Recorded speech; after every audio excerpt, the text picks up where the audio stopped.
Sul Sile in provincia di Treviso, un'atleta padovana che vince gli assoluti di dressage, Cristina Pilella, dico giusto? Giustissimo. Ricordiamo per quale circolo gareggia?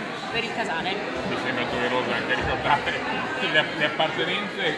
Soddisfatta del risultato? Molto soddisfatta anche perché mancava da qualche anno, il cavallo poi era stato fermo per motivi di salute, per cui è stato un R3 più che soddisfacente. Più che soddisfacente, ecco. Più che soddisfacente, molto soddisfacente. Come è sembrata in genere la situazione? Molto buona, ottimi campi, nonostante la pioggia è stato tenuto botta tutta l'organizzazione, non siamo annegati, diciamo, i campi erano sufficienti, l'organizzazione buona, veloce. No, ricordiamo 150 binomi nelle varie categorie, quindi è veramente un grande successo di partecipazione, perché è importante ricordare questo. Moltissimi cavalli, molto ben gestiti, ottime giurie, anche questo è molto importante, quindi direi molto bene.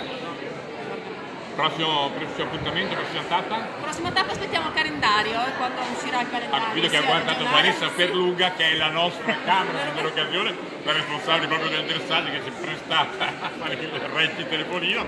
La ringraziamo anche per questo. Quando aspettiamo il calendario, poi dal nuovo calendario dell'anno prossimo, febbraio, si riparte.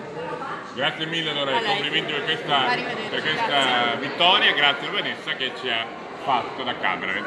Grazie.